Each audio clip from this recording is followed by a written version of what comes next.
Welcome, everybody, to the show. This is Counterclipping show number 184 for August 5th, 2024. And I'd like to thank everybody for coming out tonight. We are still clipping. Greatest Day, Utah Beach. I got a very small number of counters done since the last show, so we will not be finishing this evening. Let me put it that way. So I'd like to once again say thanks to everybody for coming out. And our topic of tonight is wargaming fatigue, or burnout if you like. What causes it and how do we avoid it? But we will get into that in a bit. And yeah, this is a less tightly restrained topic than some we've had relatively recently. So I want to give a shout out to the patrons of Ardwulf's Lair, without whose help and support it would be literally impossible to keep doing this.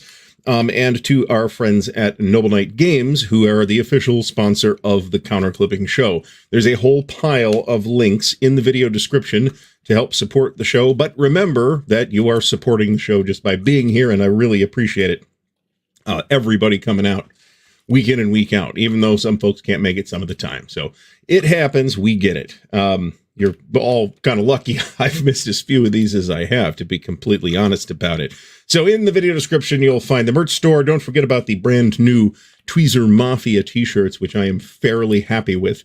And there's also the Patreon link and the Noble Knight affiliate link. If you buy something through Noble Knight and you use my affiliate link, I will get a little bit of a kickback in the form of Noble Knight store credit, which is piling up slowly in preparation for buying the next of the 5 SPI soapboxes that I need. I should say 4, because we have one. So I don't have an actual dollar value update this week, however, because they're putting those things in manually. I did pass on some feedback that people have expressed to me, to the folks at Noble Knight. And while the particular piece of feedback is not likely to be implemented all that soon, they are looking at that as a possible thing. So, and by that, I mean some kind of confirmation that you used an affiliate link, and preferably whose, because a lot of people have expressed that concern to me.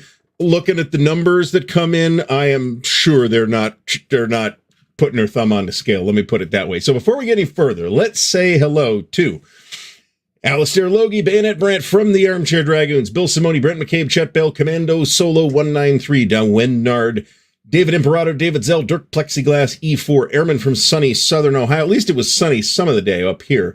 Ed Holtzman, Garrison Venn, Hexy is here. Hexy, thanks for stopping by. Holden Messerschmidt, HUN644 New, the legend himself, Fucko, is here. Jeff Anderson, Jeff Beeler, John Haas, John Haas, thanks for stopping by, John. John Mogg, Johnny Boy, John Clark, Jonathan Dyer, Joseph Hammond, Carl Crater from the Wargame Boot Camp, Kyle Harris, Lee Grant, Mark Hodgkinson, Marty Sample. It was good to catch up with Marty at WBC last week. Meandering Mike, Michael Evans, Edie, Michael Simon, Molotov, Cockatiel, Panzer Division Lair, Paul Dangle, Perry Spropoulos, Philip Musket, Rob Johnson, Rogue 77, Scott Bell, Scott Rowland, Stacking Limit, Stigler is in the house, Stuka Joe is here. Joe, thanks for stopping by. Tailwind Vicky, thanks for stopping by again. Vincenzo Beretta, William Bird, and Wolf Dog, and I apologize to anyone that I have missed. Now, I recognize that so the way this works is I can pop the chat out, and I can flip back and forth between the list of participants and the actual chat. Well, I've got the chat up here in StreamYard, so I don't need that. So I keep the list of participants up. But if you haven't been active, if you haven't said anything in I don't know what the actual number is. I've always imagined it to be about 5 minutes. Then your name will drop off the participants list.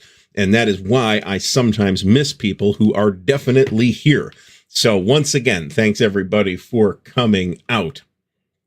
And then I'm going to keep an eye on the chat. John C. is, I had an interaction with John C. from the sunny Philippines earlier today, I believe so. John's fine, I'm sure. And he will be along at some point, unless he is taking time out to go buy OCS Luzon, which is possible. So in any case. So we do have a piece of news here, and I've got to actually dig the link up. What we have is the link to gamesurvey.org. I'm going to throw this in the chat. This is it's a link to the Armchair It's a link to the Armchair Dragoons site. All right. the link is not linking properly. Give me a second here.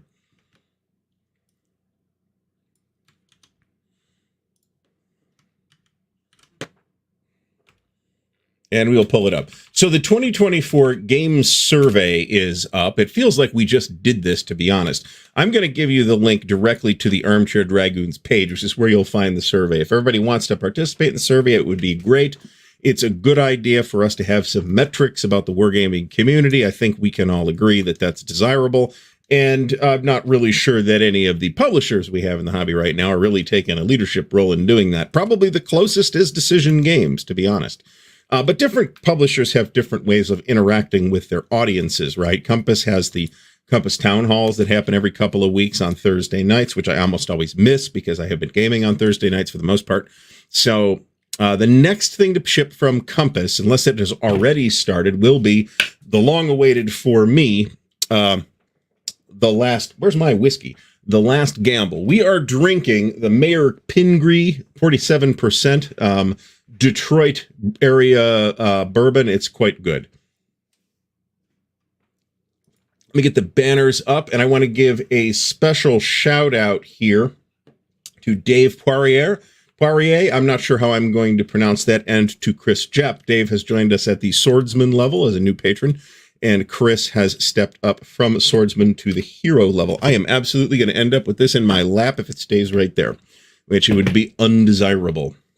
So in any case, I threw the link to the survey in the chat tonight, so if everybody wants to hop over there, while you're watching would be totally fine. Number 3 pre-order. Kyle, I'm not sure. I've had single digits before on my pre-order number from MMP, but I don't think it's ever been as low as number 3. Knob Creek. I love Knob Creek. Knob Creek is probably my favorite bourbon, to be completely honest.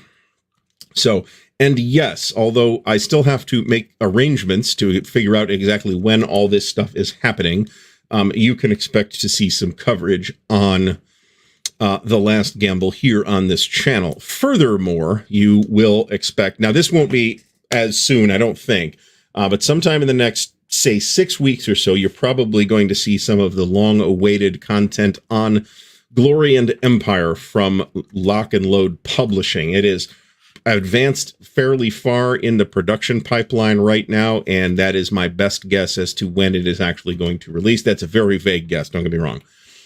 So there's that. Old Forester's pretty good too.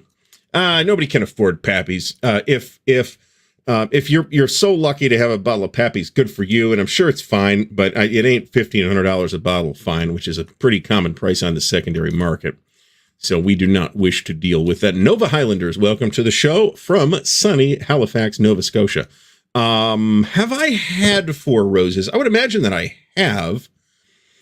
Yeah, I should mention this. I only mentioned Brant. So this is the survey. The Solo Wargaming survey is a collaboration between Beyond Solitaire and the Armchair Dragoons. It was a big success last year.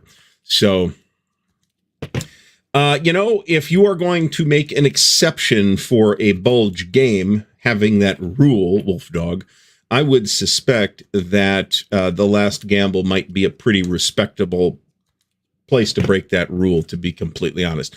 I bought for Buckeye Game Fest, I bought a bottle of Wild Turkey 101 rye, and it is fine for making cocktails with, but I wouldn't drink it neat. So there's that. Anyway, excellent. Johnny Boy is trying Plantagenet Solitaire for the last few weeks. That's very good. It's super overdue. It's like a year and a half, might even hit 2 years overdue. I'm not sure of the exact timing, because they've got like 3 Kickstarters that they have been struggling to deliver on. I believe they will deliver on them, but things are not moving as fast as anybody, including the folks at Lock and Load Publishing, would like. So I didn't see any Wargame news. Apparently somebody went up to the folks there was an Avalon Hill booth at Gen Con, staffed by Hasbro experts. And you can imagine that the folks that went, and somebody did walk up to them and ask them about any plans for reviving any old Avalon Hill games, and they had no idea what they were talking about, even though Hasbro has licensed Renegade Games to re-release a number of Avalon Hill games, including the original Squad Leader. So Well, it's a war game with a big reference book in it. I mean, it's like a doctoral dissertation sized book of essays. So Eric Goebel is drinking Johnny Walker Red. I don't really like Johnny Walker Red neat, but that's certainly not the only way to drink whiskey, and however you like it is completely fine.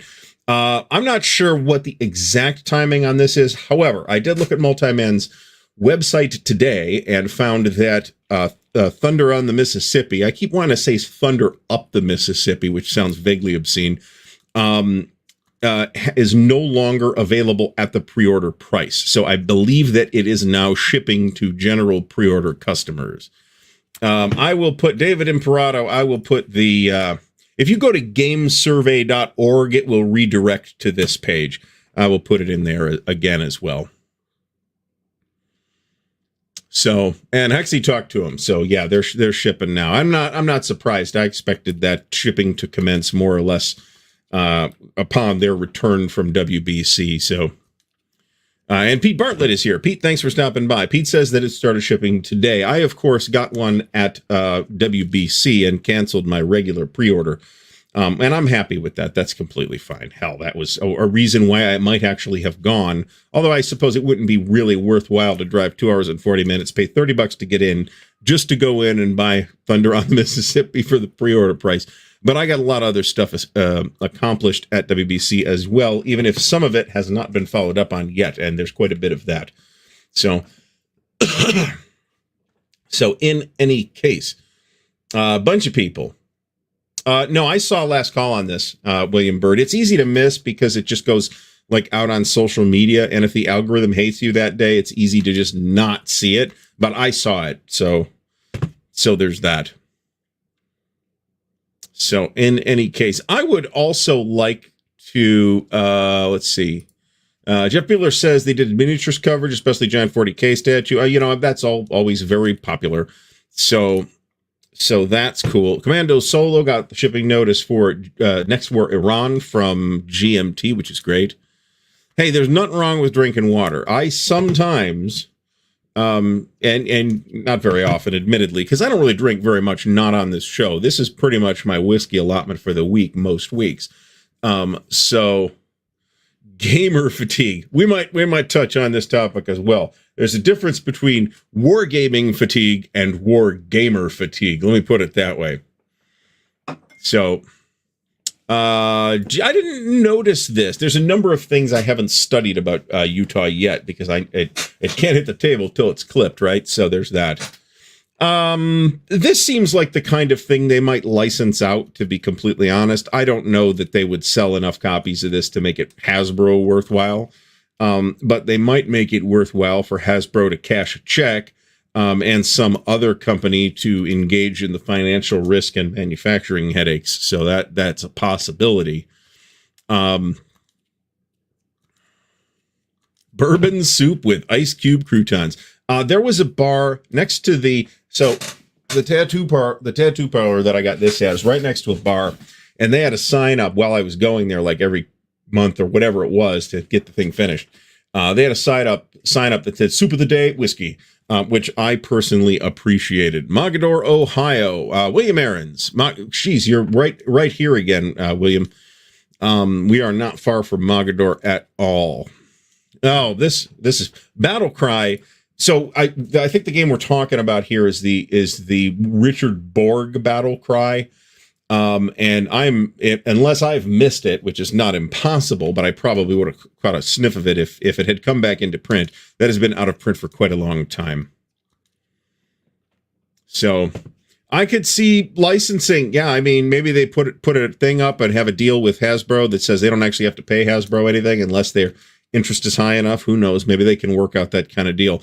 Renegade seems to feel that Hasbro has been relatively easy to work with. They may be the only people saying that, but that is the official word out of Renegade Games anyway.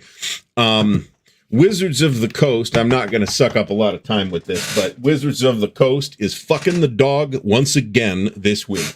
So it's like, it's in a way, it's a lot like Gamma and Origins, where you just kind of start shaking your head. Oh, what did they screw up this year? Well, they're doing it again. Except in the case of Gamma, I think it's just institutional incompetence, not individual incompetence, because there's some very capable people working for Gamma.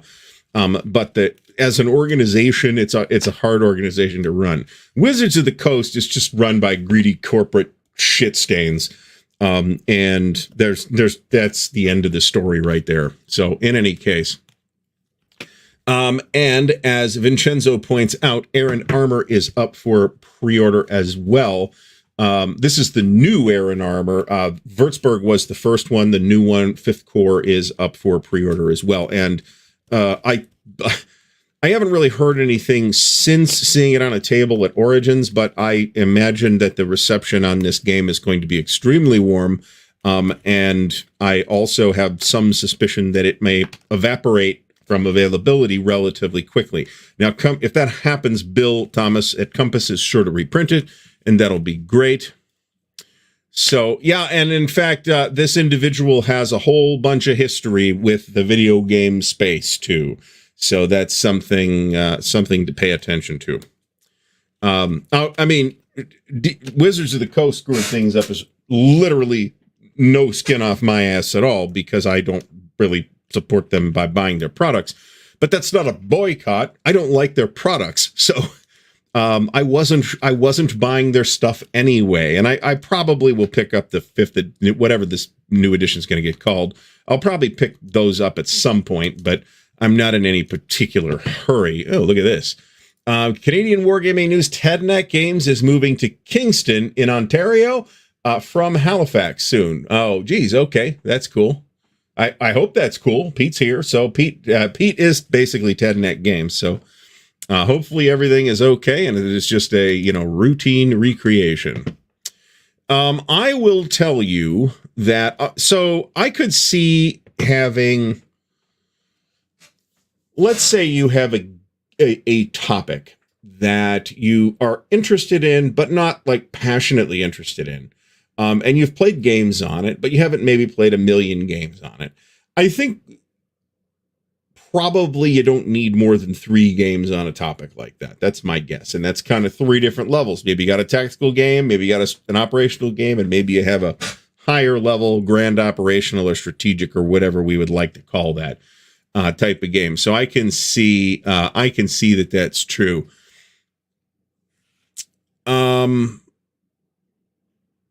I mean, I would prefer blocks over the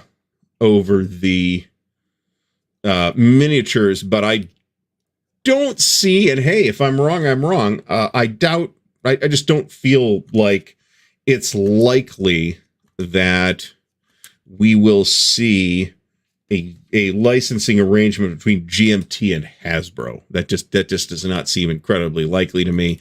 And if somebody from GMT called Hasbro, they would have no idea what the answers were. So sure, but what are we talking about today?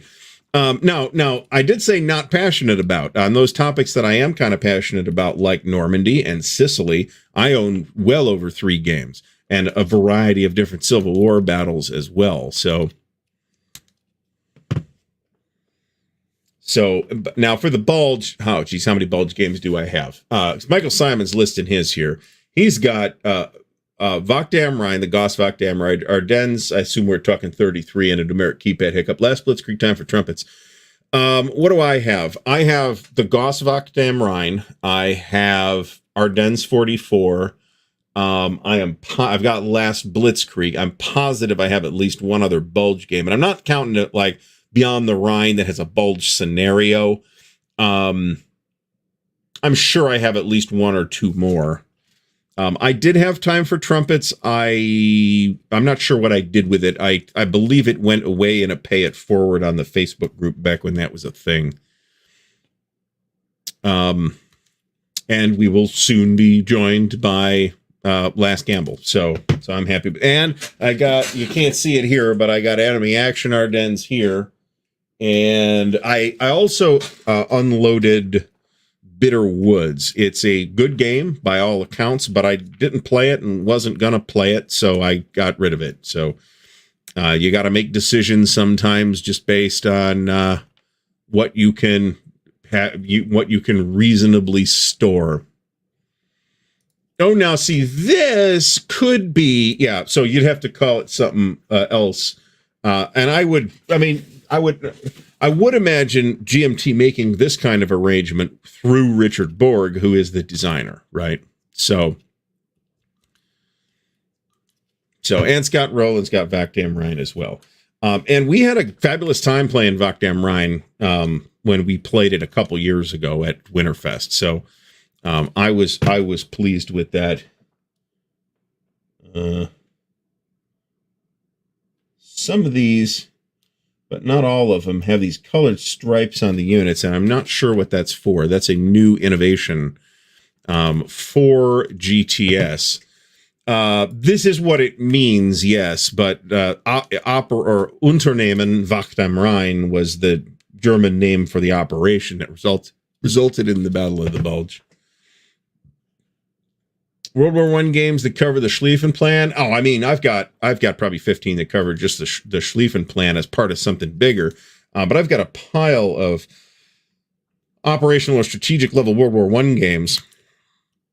So I am covered on that. And you know, World War I is a topic that I've become more interested in because of wargaming, not exclusively because of wargaming, but so I had, if anybody knows who John C. Gilmartin, also known as Joe Gilmartin, was, it was a Vietnam War veteran. I believe he was a helicopter pilot. And he wrote a large, I don't know about large number, but he wrote a number of really well-regarded history works. And he was my professor of military history at The Ohio State University. And I'm not sure where I was going with that story, to be completely honest. Oh, so yeah, in his class, I had to read John Keegan's book on World War I, and that really kind of made me interested in World War I. That is where I was going with that particular line of conversation. So, and this is, I believe that Time for Trumpets is a good game. However, the presentation is not great. And by presentation in this context, I actually mean the way the rules are organized, the way the rules and everything else are organized, I felt was deeply suboptimal. So that was one of the reasons why I got rid of it. And frankly, I have a couple other Bulge games at that scale. And you'll notice on the list of for the current campaign with Noble Knight store credit is the SPI Vakdam Rhine, which is very different from the Goss Vakdam Rhine. Bruno was also playing. Well, Bruno's been a busy fella because I saw him playing Bitterwoods and 3 other things at the same time, which is very Bruno, at WBC. So Bruno is doing okay as far as I can tell. So that's good. I have, and this will be field tripping up to Noble Knight in October or whenever it is that we do this. I have probably 2 full file boxes full of old Dragon magazines, and I just don't need those. Back in the day when they had a fully legal, well, not pirated, let me put it that way. There was some questions about whether TSR at the time had the rights to actually do this, but they released a CD-ROM set of old back issues of Dragon magazine, and I bought that, so I have all those. At least all the Dragon magazines that I care about. I certainly don't have them all, but to the extent that I care, I have them all. So I'm good. We are confused here. I'm trying to sort these colored stripe guys out intelligently too. So Bruno also had a hand in, well, yes, World War I is it wasn't the war to end all wars, unfortunately, but it was certainly a war that made it much clearer to many more people that war is a horrible thing and not a glorious, fun exercise that's a lot like camping. So you should have. Lots of other folks were there. Really? Ugh. I don't know if this game is any good or not. We poo-pooed it at the time because we thought the movie sucked, but I don't know. This game certainly has had a longer legacy than I expected it to, so perhaps we were just all incorrect that it was, in fact, a terrific game. I will agree with this, too. However, you cannot just go listen to that. You have to pay per episode, and it's like $20 or $15 or $20 an episode. They're long episodes, admittedly, to listen to the Dan Carlin's Hardcore History World War I stuff now. So, and I'm not doing that. I will, if it's some kind of, if it's on a platform I'm subscribing to, that's a little bit different. Let me put it that way. But I'm not just going to pay $15 for a podcast episode. Go fuck yourself. We're not doing that. In any case, I will also never know. This is another one of those things that's like, what was it that I thought of today that's like, or I forget whether it was a book that I wasn't going to read or a game that I wasn't going to play, but I completely understand this. I simply do not have the bandwidth to explore whether or not The Queen's Gambit is a good game or not. So, Stigler is in the playtesting for Three Dog 2 or Three Dog. I guess we're calling this 3 Dog 4 or 3 Dog D. So that's awesome. Late 25, early 26. That's great. I figured I feel like we'll be lucky next year if it comes out next year. So, Vince Rebound stuff time for trumpets. Me, I don't know if I will say this, but by looking at the materials, it's very easy to come to the conclusion that it is exactly this, a bunch of special rules holding everything together. Just to Guard is in Psalm 1918 Bloody Spring. Is this an in-development game, or is that game out already? Star Wars Rebellion fired Queen's Gambit. Star Wars Rebellion is supposed to be very good. It's a lot like Freedom in the Galaxy, strangely enough. John Stanley, thank you for the support. Much appreciated. Brusilov Offensive 1916. So, off the top of my head, what I would probably choose to do the Brusilov Offensive with would probably be Der Weltkrieg, but that's because I have it. 1914 Twilight in the East will not cover it because the Brusilov didn't happen in 1914. That game might go into early 1915 as well. I'm not sure from memory, but it definitely doesn't go as far as the Brusilov Offensive. However, there are Brusilov scenarios for Der Weltkrieg, so that's probably what I would consider this. You know, this may have been John Stanley, the fatal blow to the Tsar's army, but that's because they didn't listen to Brusilov. So there you go. This is also true, by the way. J.R.R. Tolkien was at the Battle of the Somme and got sent home afterwards for French fever or something like that, and was sometime recovering. So this is absolutely true. There's a very good book on this topic called J.R.R. Tolkien, Author of the Century by Tom Shippey, who is a Tolkien scholar who I think is based out of some U.S. university now, and who has actually written a fantasy novel or two on his own, but nothing of the stature of Lord of the Rings, as I'm sure he would be the first to admit, because I've actually met Tom Shippey, and he's pretty cool guy, I thought. So, in any case, Daniel Silverthorne, welcome back. I think this is a fair characterization. Very watered down version of Freedom in the Galaxy with the actual Star Wars stuff pasted back on over top of it. No problem. So,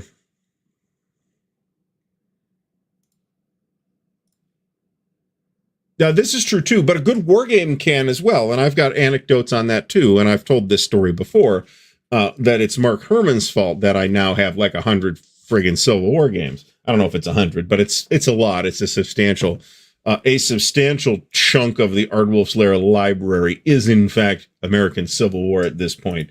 I will tell you if it is the second. Yes. So my library looks like roughly plus or minus a percentage point, because I'm not 100% sure this is up to date. 34% World War II, all World War II. And that does include the couple of things that I have on, like the Sino-Japanese War that happened before 1939. Number 2 is, in fact, American Civil War at 14%, and Napoleonic is number 3 at 13%. And number 4 is probably the very vaguely named. Number 4 is Ancients at 6%. Gunpowder is 7%, but Gunpowder includes a lot of stuff, including American Revolution, that I don't have partitioned very well or very cleanly. Let me put it that way. Now, in terms of World War II games, I can, screw it. I'm just going to, I'll just show the spreadsheet if I'm just going to be talking about this. Now, again, I'm not 100% sure this is 100% up to date, so bear that in mind, but it should be pretty close to within a percentage point or two. This is World War II war games by topic, and you're going to find that there's a lot of East Front, but there's a little more West Front. There's a decent chunk of Pacific and Med. And then a smattering of other things that account for maybe a 20% in total, if that. So, yes, this is a good point. The Dean Essig tribute, and I may have a video on the magazine. I'm not sure. I filmed it. Not 100% sure that I'm going to release the video yet. But there is a Dean Essig. Actually, there's 2 Dean Essig tributes. One by Brian Yaus, and the other one by Carl Fung in the new Special Ops. In addition to that, if you are an ASL person and for some reason didn't pre-order Special Ops, you probably are going to want it because there's a mini HASL campaign in there, along with 6 scenarios. I think there's, as I recall, there's 4 regular full ASL and 2 ASL starter kit scenarios in the magazine, including an entire game, Warriors of England, which I'm not super chuffed about, but it's, if you're interested in the English Civil War, there's not that few games on the English Civil War. But at that scale, there's probably not very many. There's a fair number of tactical games on the English Civil War. I mean, Musket and Pike handled quite a bit of that, for example. So, all right, so just checking up on the chat here. Yeah, I mean, this is only like a 10-hour drive for you, Stigler. It's probably longer than that, actually. It's probably more like,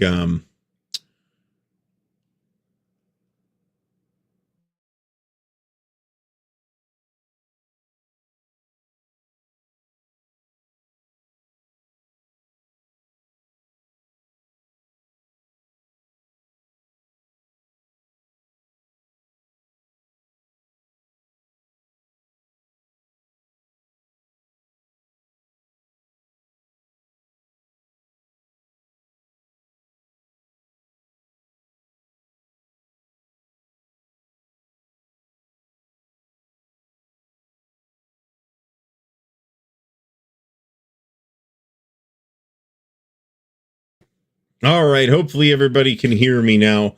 Oh, right, War of the Roses, not English Civil War. So the War of the Roses and the English Civil War are 2 different wars, just FYI. So that was the thing where StreamYard loses connection to my microphone. I'm going to close a bunch of extra windows here so there's a little less chance of that. I don't know if that'll do any good or not, but I'm doing it anyway.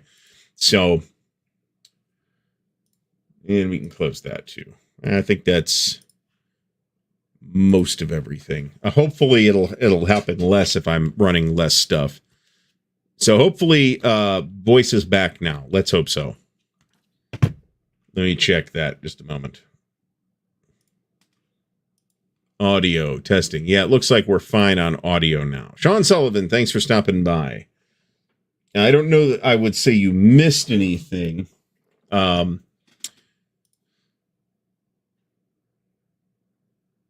Okay, very good. Commando Solo 193 mentions that it is 2 starter kit and 4 full ASL scenarios. I think 2 of which are the mini HASL thing.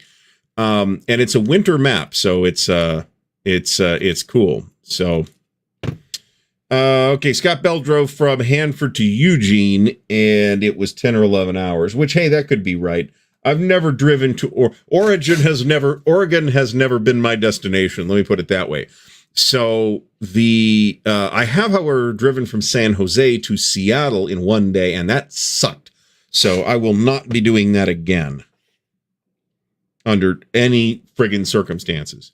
So if for anybody who's taken that, who's driven that, you know why, because it's not an easy drive, even if it weren't as long as it is, and it is also quite long.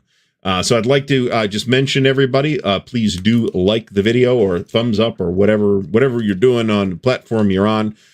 We might actually be able to stream to TikTok at some point, include TikTok in these streams as well. I don't know if I'm willing to go to the trouble to do that or not, but I might. So we might at least experiment with it, because I have reached 1,000 followers on TikTok, and you can now, once you do that, you can go live. But I'm never going to go live off my phone if I can help it.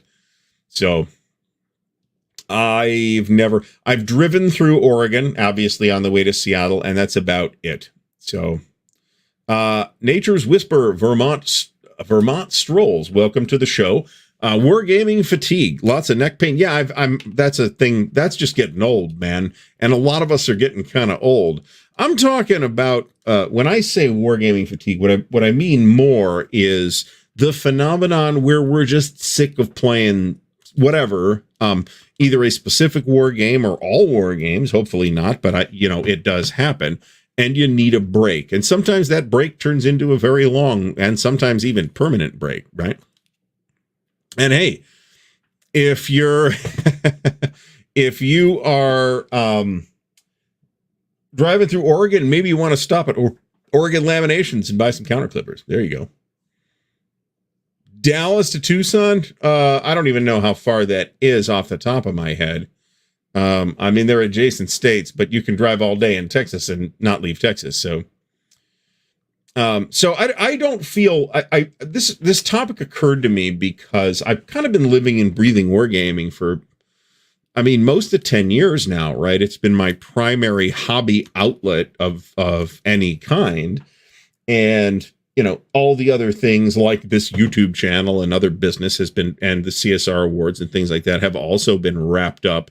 I can tell you that by the time the CSR awards process is done in this year, July, I am ready to take a 2-month break. So I am completely okay with that, but that's not fatigue. That's just because a whole lot of work had to go into it, a lot of stress and anxiety and bullshit. And I just need a break at that point. And that's why you haven't really heard me say anything about the CSRs for a couple of months, or for 6 weeks or so anyway. So there's that. Yeah, add another hobby or recreational behavior. I've told this story before, but I'll take it again. So it's funny you should mention this. Apparently, there's an AI rap generator, which I thought about experimenting with to make Brant happy. Yeah, so this is the thing. You can spend as much as you want on you. Probably what hobby you are participating in is probably got very little to do with how much you're spending. I think that is an independent variable, and you are spending as much on your hobby as you want to spend or can afford to spend, or however the dynamic works out. I believe if you split your hobbies and have 5 hobbies instead of 1, they would each be getting roughly 20% of your hobby expenditures. I'm guessing that's how it would work out. I feel like that's how it would work out for me. But I emphatically do not have the time for additional hobbies. So there's that. William Aaron says Dallas to Tucson. Jesus Christ, it's been a long day. Tucson is about 1,000 miles. However, I have at one point back in the 90s, mid 90s or so, as my guess, I was playing RPGs 3 nights a week, and I felt after a couple of months of that like it was too much. Now, I won't say at no point, but generally, I have not been wargaming that much outside of a window for about 6 months when we actually did play 2 or 3 times a week. But that particular window was when I didn't have as much to do. So, Johnny Boy, Luftwaffe, first wargame in 1974, a classic. I just picked up a copy of Luftwaffe not too long ago, actually. So, there you go. Weekend at the Warehouse, October 17th through the 20th. I will not be going. That is approximately the time frame where we will be hiking up to Noble Knight. And that is happening. And don't forget, we've also got to think about SD HistCon, which I have let the SD HistCon folks know that I'll be there. So I consider myself more or less committed to that. And that's going to soak up basically all the spare change I had for a while yet. So the funny thing is I don't feel burned out on wargaming. I can still happily play war games. RPGs is a different story, but I mean, I'm not actually doing anything right now. We did the brief RuneQuest campaign, which turned out to be not that brief. I think we had maybe 6 or 8 sessions or something like that. And just getting everybody together and available at the same time was a big challenge. So burnout was not really a factor there. But what makes us burn out? Is it just quantity? Are we tired of dealing with the people that we play these games with? I mean, that's conceivable, right? So Hexy's in a huge gaming slump right now. I am in a huge gaming slump. It's called CSS at the moment. I'm being facetious a little bit. We're not having a miserable time with it, but I mean, we're playing CSS Saipan is the thing that we're actually actively doing right now. And it's the first CSS game, and there is was at the time, no series rule book, which I believe was a significant mistake. So everything's kind of mixed up. So we had an occasion where we had the Saipan rulebook that's got the bonsai charge rules in it, and somebody last week was sitting there looking for the bonsai charge rules in the Montelimar rulebook because that's a much more up-to-date rulebook. I'm like, I don't think you're going to find the bonsai rules in there. And he's like, oh, shit. So I don't think there were any bonsai charges in southern France in 1944. I'm just saying. So, Gadfly Games, welcome back to the show. A few other hobbies, including sailing and classic car restoration. Sailing is definitely, and classic car restoration are definitely hobbies I do not have the funds to participate in. So, it's been pretty hot. I'm actually a bit kind of pissed at the weather right now because it's kind of rained every day for like the last week and a half, and I really need to get the grass cut, and it really kind of needs to be dry for me to do that, or it's going to take me 3 days to do it because I'm running the push behind for an acre and a half. So this is totally true. Where this is hitting me right now is where you're getting like conflating different rules for different games, or the same rule for different games. Is with CSS and GTS, because there's enough differences between the two for it to be confusing, and yet they are broadly still very similar, right? So, this is fair. This is fair. So what do we think? Garrison Venn talks about drawn out intensive endeavors, which is certainly something I could sympathize with. But I never had, like, when we were doing OCS every week, it wasn't like I was like, boy, I really want to play something else. I mean, I'd want to play other stuff, but I wouldn't want to like stop playing OCS to do it. I've thought about just paving the whole thing, to be honest. It would be expensive, but it would be less work in the long run. So I don't think we're going to be able to do that. I may have an anecdote, a yard anecdote at some point, but I do not tonight. If this thing happens that I'm trying to get to happen, then I'll talk about it a little. It won't be a long story. Don't worry about that.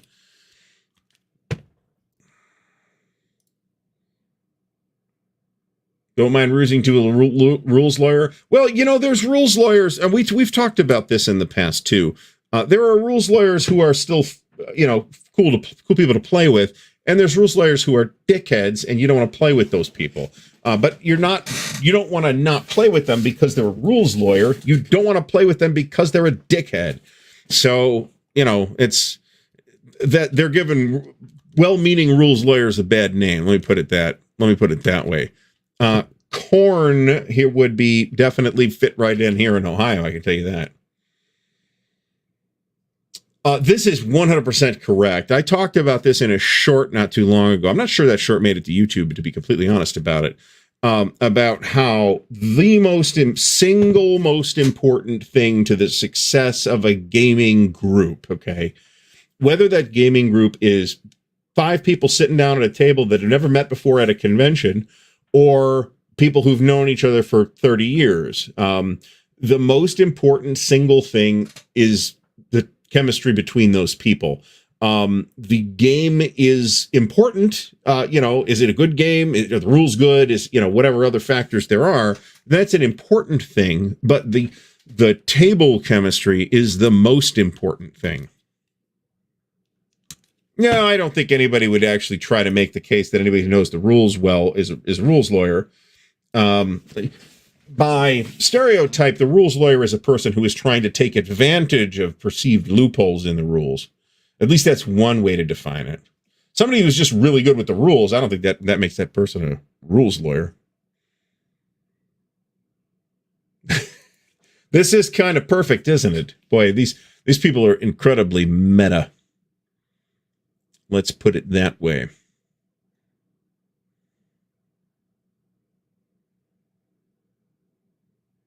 McFudpucker doesn't have time for games. Hey, you can always, noodle with stuff on Vassal, right? Back when I did not yet have actual people to play with, war games I'm talking about, that was my outlet for it. That and this YouTube channel, those were my outlets for my wargaming desires, was noodling around on Vassal with stuff, which sometimes turned into a whole game and sometimes turned into at least some videos. And then I found the people that I was looking for. So, and that's all going quite well. I am fatigued at the question of whether Twilight Struggle is a wargame or not. I'm not even going to... I don't want to say I'm not going to dignify the question, because I actually don't feel like it's an illegitimate question to ask. But ultimately, at the end of the day, we're talking about Twilight Struggle, okay? We're not talking about Parcheesi. So given that, we're talking about a game that is about a conflict that has little to no kinetic actual shooting in it. Is it a war game? I don't think that's an important distinction for a case like this. Again, if we were talking about Wingspan or something like that, that would be a different, that'd be a different equation completely. And I think,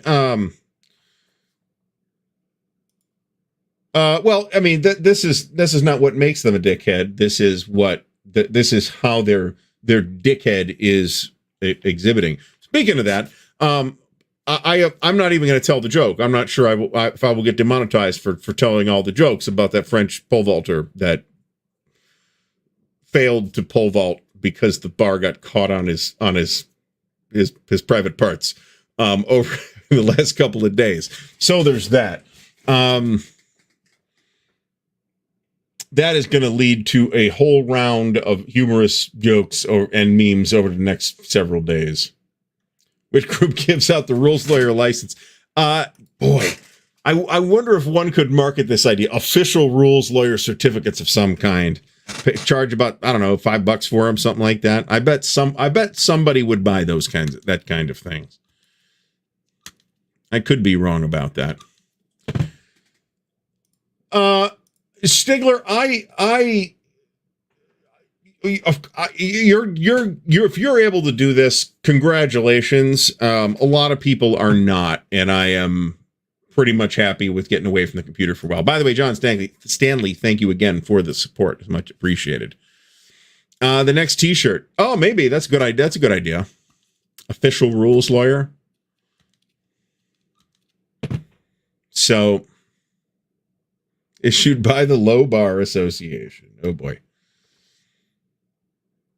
Oh, but so sometimes you'll see this actually. You'll see a rules lawyer who will like earnestly be trying to want to teach you the game, and that's fine. That is a good use of positive use of rules lawyering, in my opinion.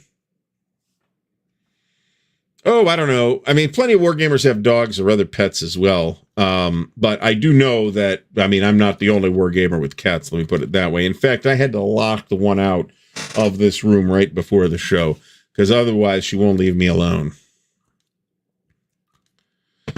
I mean, this is true. I'm just trying to kind of get a feel for what causes people to burn out. I didn't want to use the term burnout. I just wanted to say fatigue. Do we get tired of topics, right? I like to mix topics up, and I personally feel like that's one way around wargamer fatigue, right? Is to play different stuff. I think that's always a good idea. I don't play the piss. I just knocked a stack over. I don't play the breadth of stuff that I would like, but I play the breadth of stuff that I have time and attention span and money to actually get done. So there's that. This is true, and I've seen this, and we've seen it. We had a hilarious episode of this at Buckeye Game Fest a few years ago, actually. But part of the thing with La Bataille is that multiple rule sets, right? And people can get confused between the different rule sets, or making it more confusing, you can mix and match between different La Bataille rule sets, and you can use this bouncing cannonballs rule from the regs, but otherwise you're playing Marie Louise and stuff like that. So that's all possible to do. And it can definitely cause confusion to occur. Let me put it that way. All right, so I think we got this, whatever this formation is. I didn't see a activation kit for them, so I'm not sure who they are. That looks like we got them done. And we're throwing these in a GMT counter tray. I have decided that at this point, the solution for storage of this thing is going to be baggies. That's not my ideal solution, but I can get everything in the box if I put them in baggies. And I don't think I can with the Cube for Me trays. At least not organized the way I would like them to be organized. Let me put it that way. Other hobbies. I mean, my hobbies are all games, right? I mean, I'm doing more reading now. And actually, this is probably a factor in burnout too, right? Is wargaming your only hobby? Because if so, that might contribute to burnout, right? I can see that could be the case, certainly with some people. This is a pretty good yardstick, I think. HUN644 knew is when it starts to feel like work. Yeah. I mean, however, different people are going to hit that particular flag at different times, right? You are going to be able to find people out there who will absolutely not play OCS because it sounds too much like work. So there's that. I think this is completely natural to find. Let's say that I buy a game on the War of 1812 is a good example, because I have one or two games, maybe 3 games on the War of 1812. And then I play one of them and find out, yeah, I don't think this was my thing. I'm just not interested enough in this topic. I don't know that I've had that happen. And I'm not trying to pick on the War of 1812 either particularly, but that's a topic that a lot of us don't have a lot of games on. You might pick one up and then decide that either the game or the topic is just not for you. I think that's a completely separate thing for burnout, though. Where's the water? We need the water. We're doing that thing where we talk too much and it's causing the hiccups.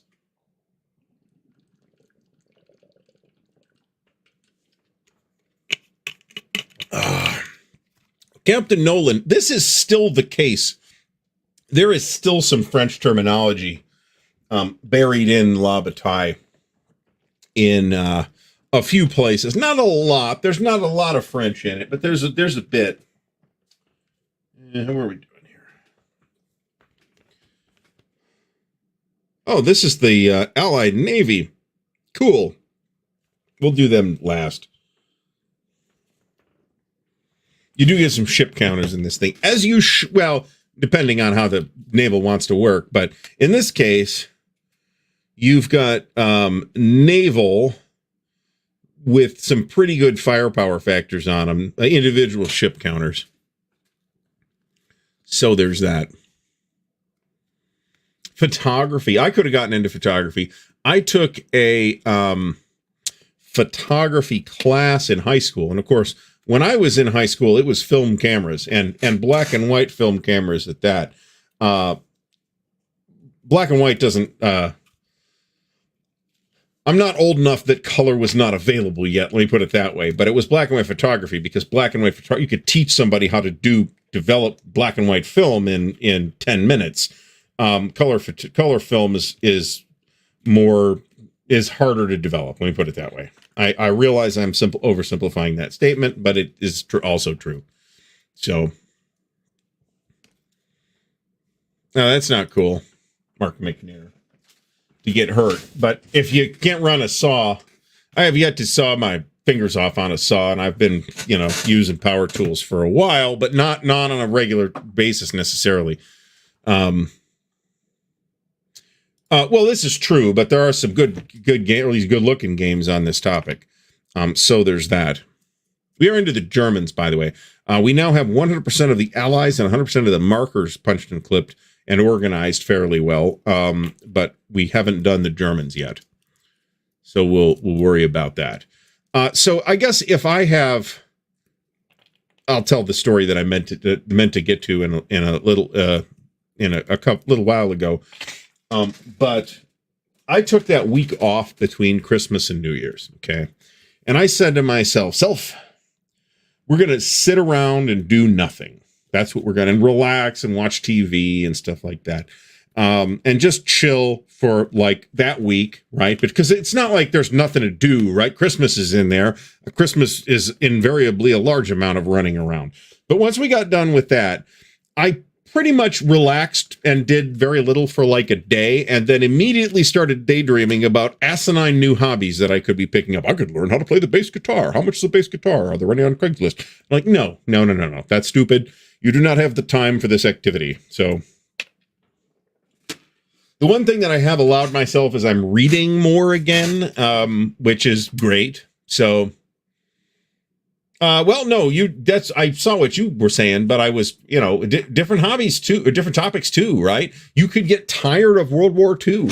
I've talked to people who just told me, we've just been playing World War II stuff for 30 years, and I want to play something else, right? And I think that's completely understandable.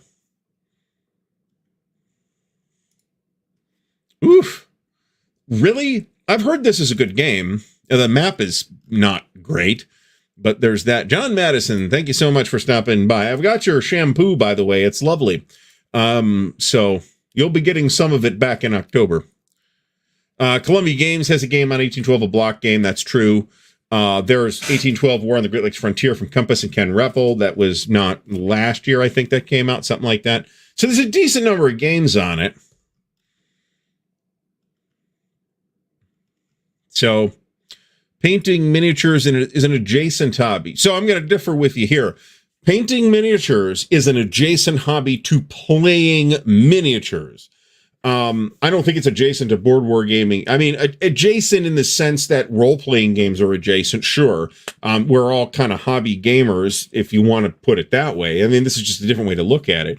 But I've always considered miniatures, not miniatures gaming, but dealing with the miniatures to be a hobby level activity on its own, right? You're going to spend a shit ton of time just fiddling with the miniatures, with the terrain and the miniatures and the modeling and all that other stuff. It's just a huge deal, right? Whereas with board war games, yes, I've got to read the rules and I've got to put the counters so they look nice. But other than that, a lot of people don't even do that. I don't know about a lot of people, but some people don't even do that. But savages and barbarians, of course. But aside from that, this is a good point too. Maybe you get an exciting new game, and that's what has cured your fatigue. That is understandable as well. And I can name, just off the top of my head, a number of games that have really excited me and have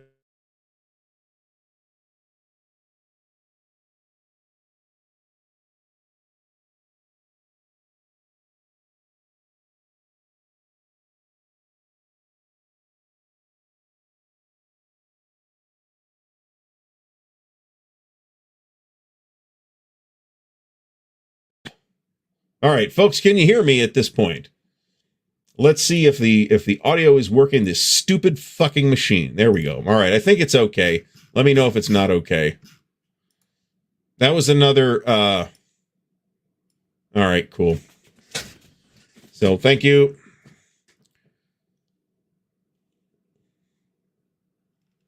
So I get a pop-up when the thing loses connection to the microphone, but I don't necessarily catch it instantaneously because I'm looking at the yes, you did. I'm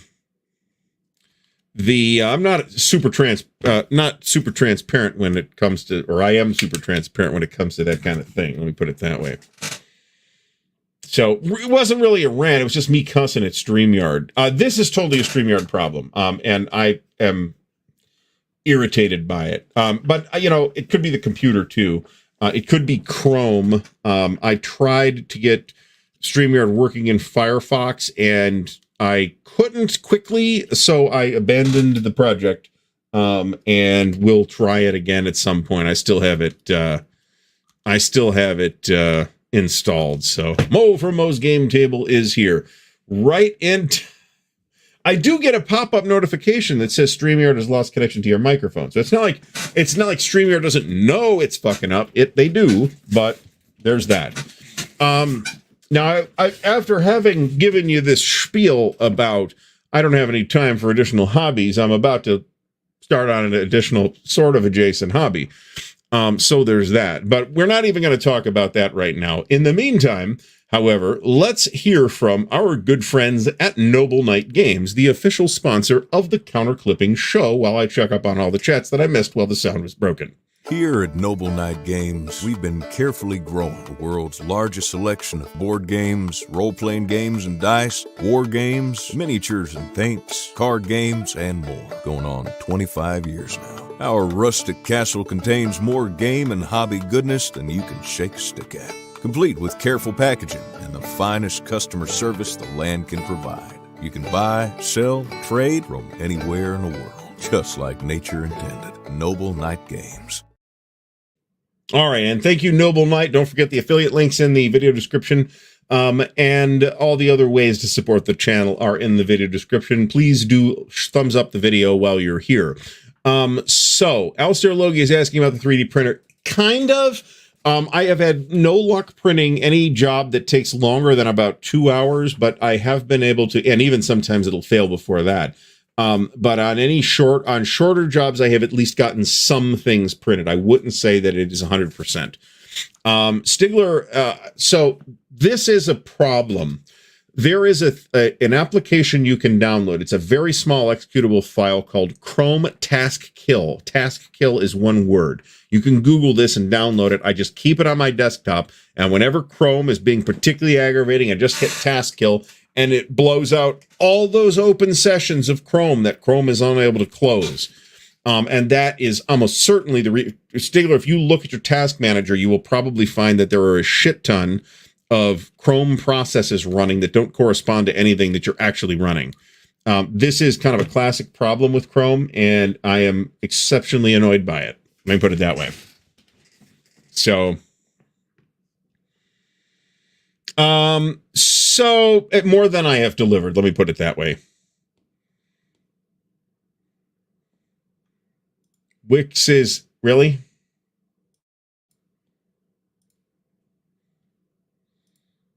No, it's picking it up now. We're good. We're good. Scott Bell says Firefox does that as well. That's a problem.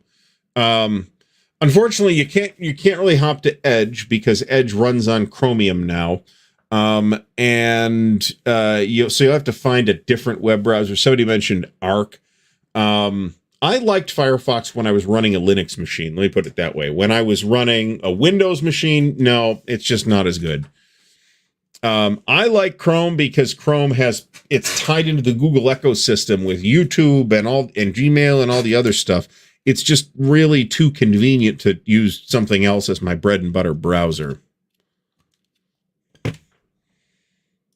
There's nothing really wrong with Edge. However, if you are having a Chrome problem, then you might also have that Chrome problem on Edge because so they launched Edge and everybody hated it. So they basically rebuilt it from scratch using Chromium, which is the open source browser platform that Chrome itself is built on. So if you're using Edge, that's fine, but it's running Chrome underneath. is what I'm trying to say. And I do like I like the Google Chrome UI better, but I mean, that's just familiarity. Most of that is just familiarity. So 10-year-old machine. Hey, you know what? Scott, you're going to have to make this decision for yourself if you feel like dealing with it or not. But one way to revitalize a 10-year-old machine is to uninstall Windows and run Linux on it. Now, if there's like specifics, and you can 100% get Vassal running through on Linux. I have done it. Bing sucks. You don't have to leave Bing as a default search browser in Edge, though. You can change it to whatever you want, whether you like Google or DuckDuckGo or whatever it is. Is that what that was called? Something like that. It was some kind of duck motif. This is not true anymore, by the way. This was true for a long time.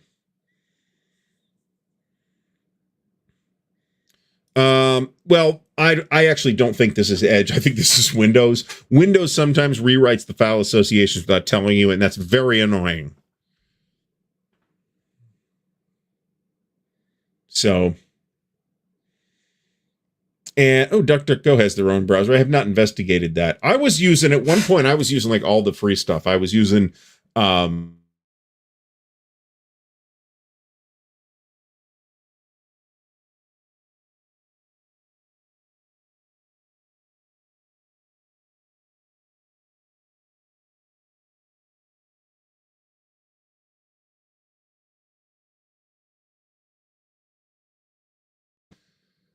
about now?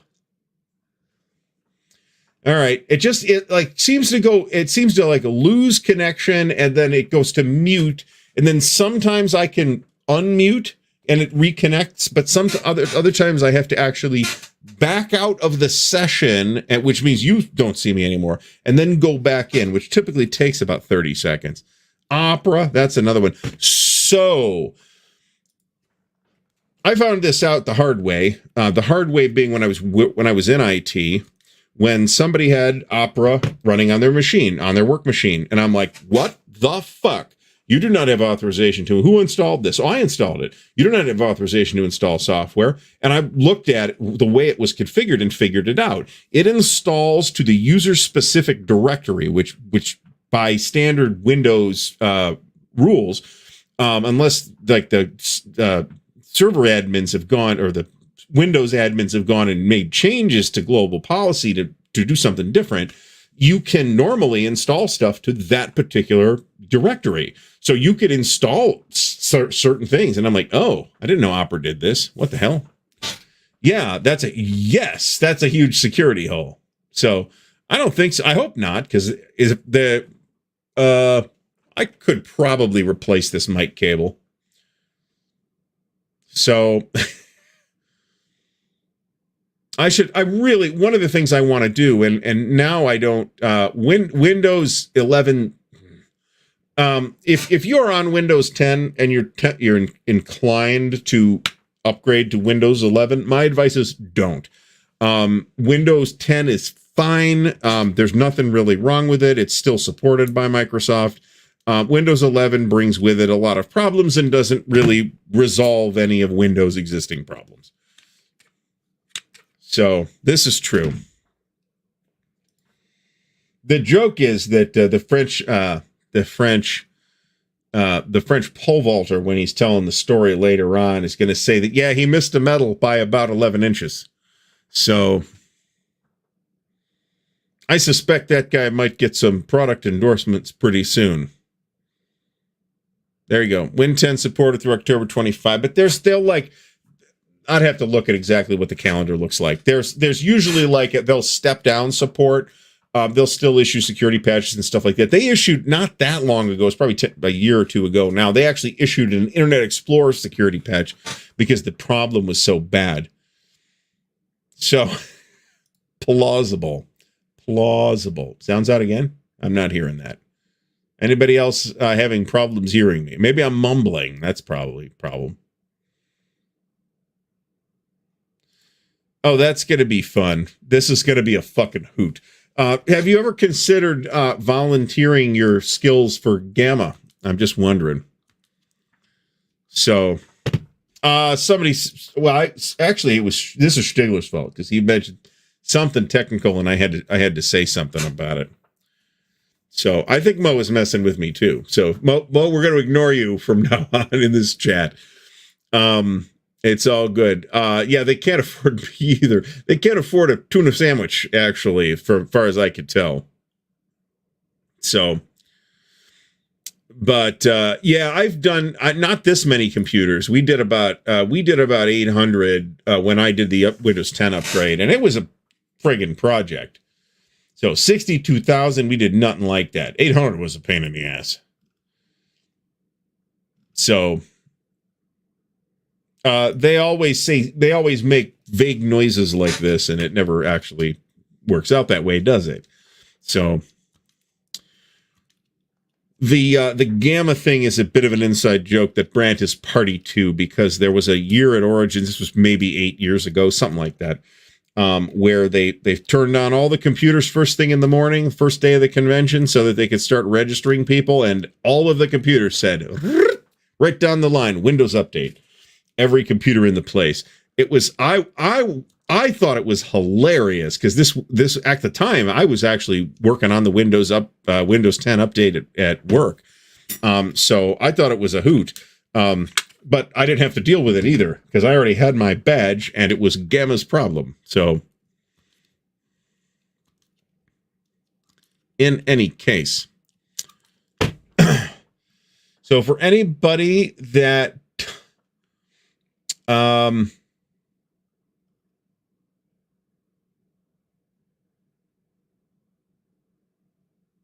that's a lot, Eric Schaefer. That's a lot of I mean, I think that's a lot of PCs. I've never worked for a company that had that many PCs in service. I think our current, my current employer would probably have about 10,000. That's a ballpark number, but that's probably about right. And this is the biggest company I've ever worked with. So as soon as the patch hits and takes down all the computers, GMT will release their monthly newsletter as well. So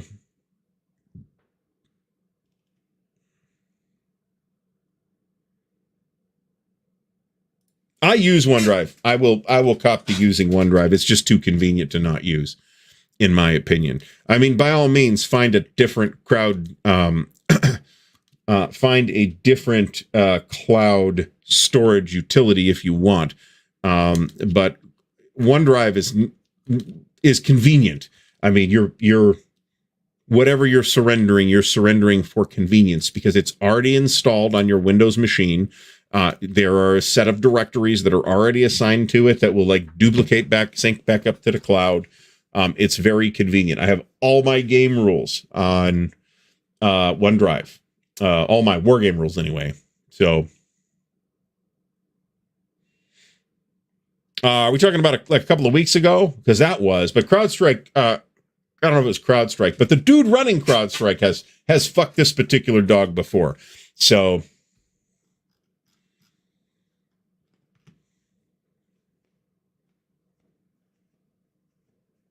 I'll tell you what, Enterprise OneDrive, when I had a hand in the administration of it, it screwed up a lot. I will not lie about that. I have had considerably fewer problems with it as just an individual personal user of OneDrive. Not zero problems, but I have had relatively fewer problems. Also, this is also true. Intel has also cocked up the 13th, I don't know about 14th gen, but I have a 13th gen processor, so I'm susceptible to this, where it just runs too hot. Basically, I'll describe it as bad wiring, but it's bad nanoscale architecture in this particular case. So no, we're not quite done. We'll get back to it at some point. We got fatigue of gaming fatigue. So, as Stigler has points out. Well, as was pointed out by somebody, it may even have been Brandt, CrowdStrike did a fabulous job because your computer that doesn't boot is less vulnerable to malware. So there was that. Tony from Tony's Board Life in sunny Northwest Ohio, as I recall. This is a problem. But I mean, this is true for any cloud storage, if there's a server catastrophe, right, at Dropbox or something like that, you could lose your data. There is some redundancy built into that functionality. So let me put it that way. Also, I will point out that OneDrive doesn't just store your shit in the cloud. OneDrive also syncs to a actual directory on your computer, and you can set it up so that everything is actually maintained there. So this is how they get us, because it's free. It's not free. You're paying for it one way or the other.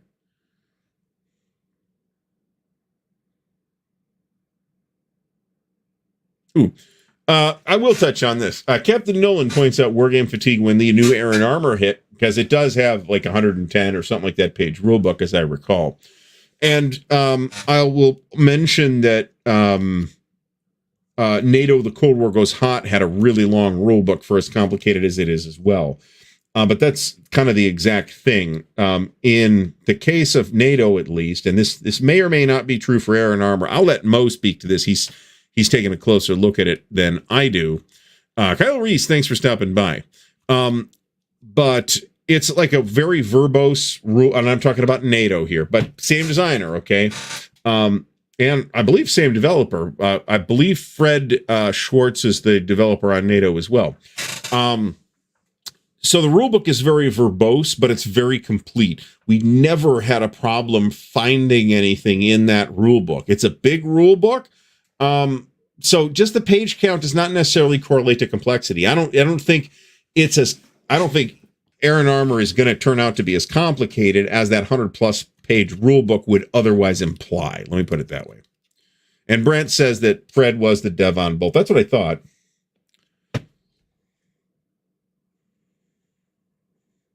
I mean, there's other ways to do data backup, right? You can have an extra hard drive. You can use a RAID array. There's all kind of different options.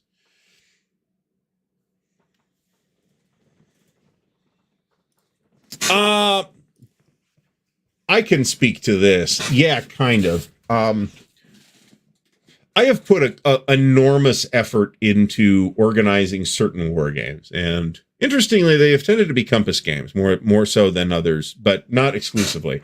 So let's say Third World War and Nations in Arms and On to Richmond 2. I put a shitload of effort into organizing those games. And I was on the road to putting that same level of effort and meticulous organization into Death Valley before it filled up with water and had to be thrown in the garbage. So 12 gigs free is not enough for me. So I can tell you that. But yeah, you do get some free space on Google Drive. And as long as you're doing some relatively low key stuff, Google Drive is fine. And it's more or less free. There's ways to get extra space too. At one point, there was like a one-time giveaway of 5 extra gigabytes of space on Google Drive. So I actually have 17. And I do use it, right? The file repository of the 3D models for patrons is on Google Drive. So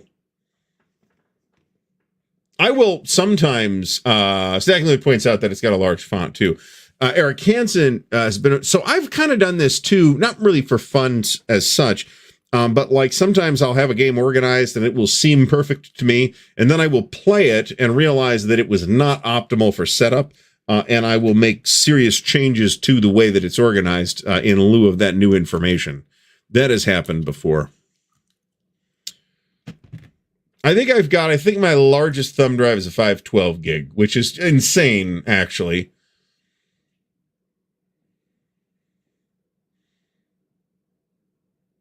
Ben Thornton, welcome to the show. Rations Wargame purchases to some degree based on how much time it's going to take to punch, clip, and organize. This is reasonable too, right? On the other hand, I'm not the most you folks may have noticed, I'm not the most disciplined Wargame shopper on the planet. So I have been known to buy stuff randomly, especially if it's cheap, right? If I'm like at a convention or something like that, and there's some kind of flea market or, whatever, and I can find war games for like $5 or maybe $10. Chances are pretty good I'm coming home with a pile of those. So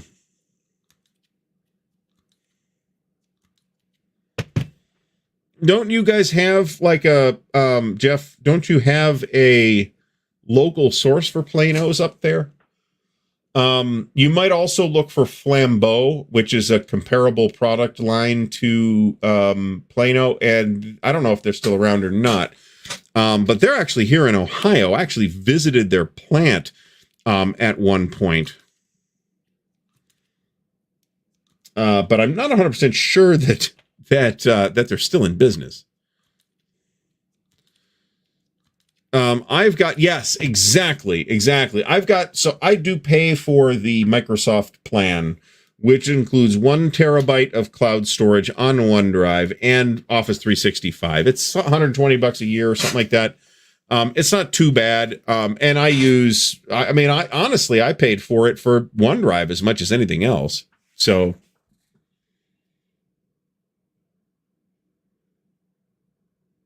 Excellent. Mo's going to have Aaron Armour videos on the way. And I talked to Bruce about this, about doing some video, and then I haven't gotten back to Bruce on said video.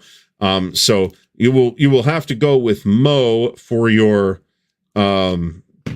rules, deep dives, and instructional video, but I definitely want to talk to Bruce some more. So, yeah, we were tired of talking about it already, as has been pointed out multiple times. Captain Nolan, stop buying large war games. Can you set up and play it solitaire? This is completely reasonable, but I will also point out that if you want to do Vassal, you can set up and solitaire a huge ass game. So maybe you don't want to, and that's fine, but it is possible. So this computer that I am streaming on right now has 22 terabytes of hard drive space. And that is probably excessive. However, it's because of the videos. I don't want to throw the video footage away because although I haven't done this in ages, I can sometimes repurpose old footage for little shorts or whatever. So I don't really want to do that.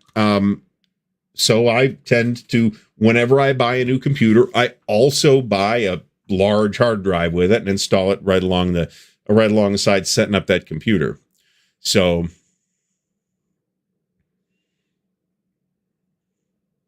absolutely, Eric Goebel. Now I do have I think 5 or 6 terabyte external drive too for like project backups. This is not old video, although some video ends up there, but it eventually goes away to the internal hard drives because there's plenty of space there.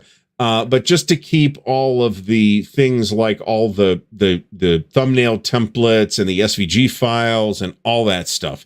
So that stuff also backed up on OneDrive, by the way. But periodically, I will also back it up to the external drive. I should probably back up the game rules again. I do that. I just haven't done that in quite a while. It's probably time.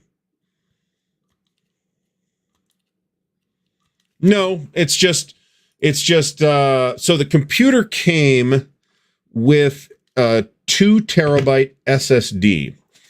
I bought a second 2 terabyte SSD and then I think a 12 terabyte and a 10 terabyte internal drives, which I then installed in the computer. So I have 4 terabytes of SSD, one of which is for games, because I got time to do that, and the other of which is just the system drive. Now, there tends to be a lot of video sitting on the system drive, because that's where it goes until I'm done with it. TikTok is still a thing. I'm having a good time with TikTok, actually. It's got its limitations as a platform, but so does everything else. So, Last Gamble is where's the bottle? Right around the corner. So,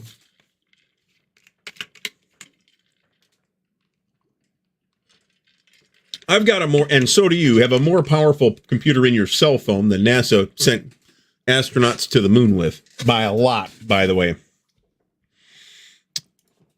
Yes, this has happened to me.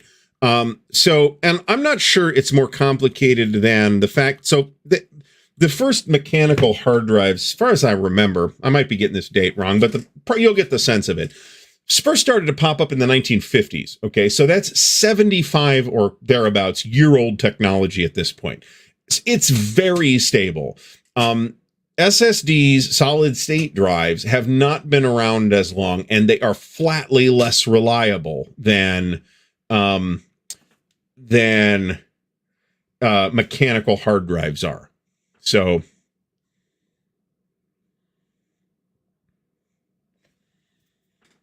But yeah, I have actually lost, in this case, it was a thumb drive. I lost some, I'm trying to remember what it was.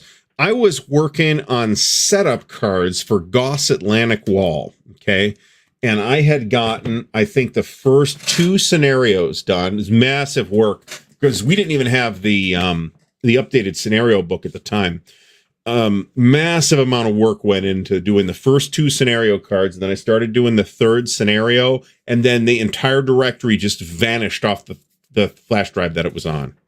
So I recognize the risk inherent in storing your stuff in the cloud. It is not zero risk. However, I don't have to worry about this.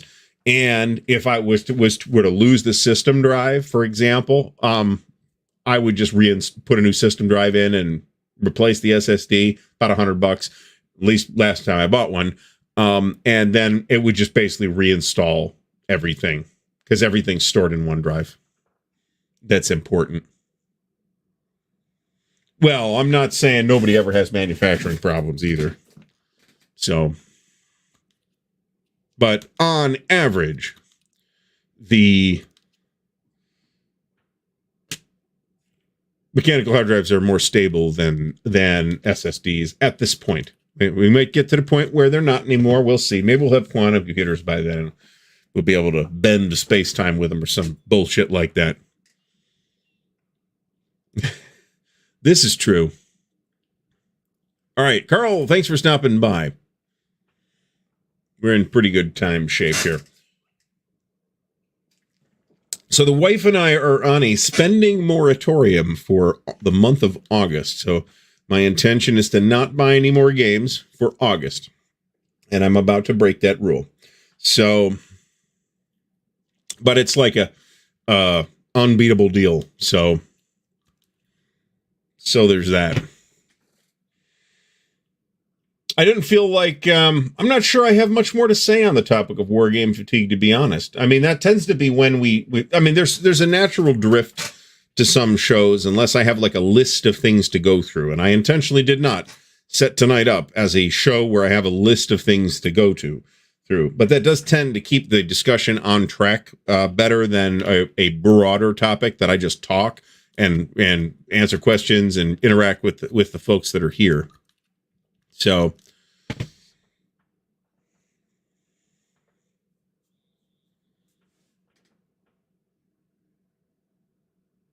this is exactly it. Yeah, I got somebody reached out to me. I don't know that they want me to say who they are, so I'm not going to say. But it is it's Knock Paris 1914 is the actual game for a very good price.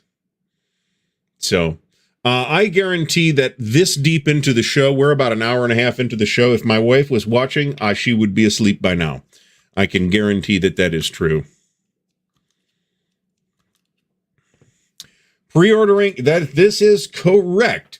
Neither was the Kickstarter that just charged a couple of days ago, fortunately. So there's that.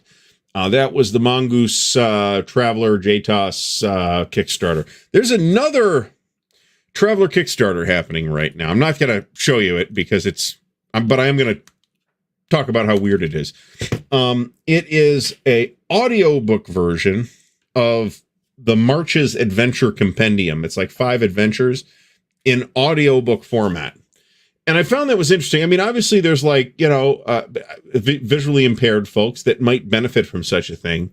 And I'm not sure how many of those people are running Traveler, but apparently there wasn't zero pledges on this either. So she hasn't been really knitting lately. She has been doing paper crafts lately. So rules reading. I'll tell you what, I do believe that one can get lost in the activity of collecting to the exclusion of the other activity of actually playing these games. That I think that can happen, and I'm as susceptible to that. I'm more susceptible than a lot of people to that. Let me put it that way. I am not at this time, but I probably will before too long. We'll see. I'll have news about that when it happens. So for Battle Board Games, welcome back to the show. First of all, you've been here for basically the entire night, and I haven't said hello yet. So for GMT, they will P500 basically when it basically leaves customs. So it might be another day or two, couple days possibly before it hits the warehouse. But by the time GMT charges you, they're in kind of the final segment of getting the game to you, right? So they might not have it yet, but they know they're getting it in the next few days, and can start charging at that point. Now, not every pre-order publisher works this way. So GMT charges everybody on the same day. So if they're saying, we're going to charge you on the 5th, they charge everybody on the 5th, and that's that. And then usually it's somewhere between 1 and 2 months from the time you get charged to the time you get the game. Usually. Maybe you're lucky and you get early in the cycle, or maybe you're me and get deprioritized because they hate you. Multi-Man, on the other hand, and I've heard several explanations of how this is actually done, and I'm not sure any of them are accurate, so I'm just going to say that GMT appears to ship product out for pre-orders in an essentially random order, okay? Multi-Man, on the other hand, if you pre-order, you will get charged basically the day that they print your pick ticket for the things that you ordered, which means they have had it in the warehouse for at least several days and maybe as long as a few weeks, depending on exactly what it is and what else they have going on at that time. Furthermore, I have never seen Multi-Man take more than maybe 2 or 3 days to ship me a product once they have charged me for it.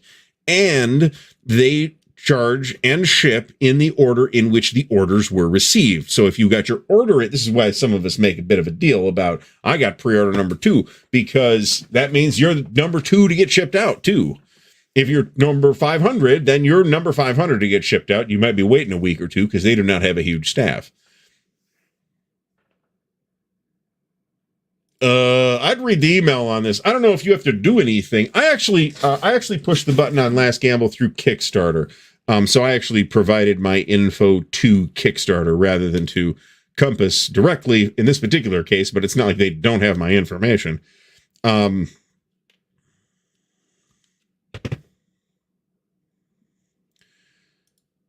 So I'm gonna complain now.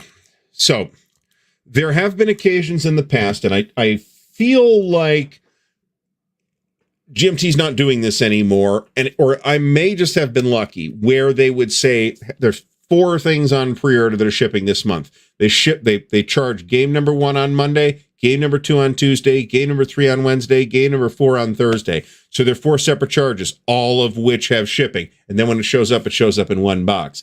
It's like, yeah, you guys just stole like $80 from me. Now, if you called them and complained about that, they would give you a refund.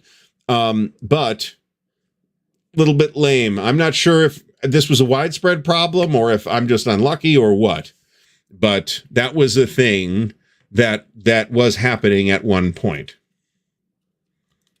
Now, they don't seem to be doing that anymore as far as how they do the charges. They seem to be charging everything at the same time. So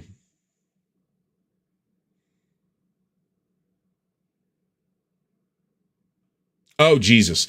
I even I kind of regret missing those Bones Kickstarters from Reaper, because you'd pay like $100 and you'd get like 500. I don't know what it was, but it was, it was a lot of miniatures. So it was a really good deal. So like I said, on that particular thing, they may have stopped doing it. I certainly have not observed it lately, and I am watching for it at this point. But I haven't really gotten hit for multiple things in one load lately either. Once or twice, maybe. So I believe it was pointed out. I'd like to think that it was pointed out to them and they stopped doing it. So now this is fine. I'm fine with the consolidated charge. I don't even have a particular problem if they assess a handling charge over and above what it actually costs to ship. So if the post office, whatever it is it costs GMT $12. I'm just throwing these numbers out of my ass.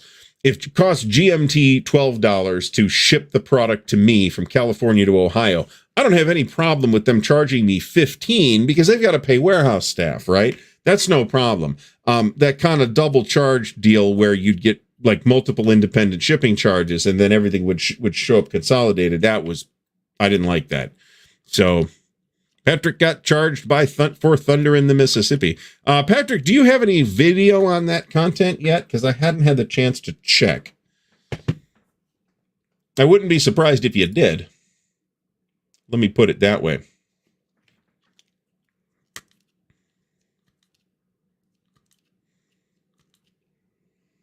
So we're going to have done the last of the markers this evening.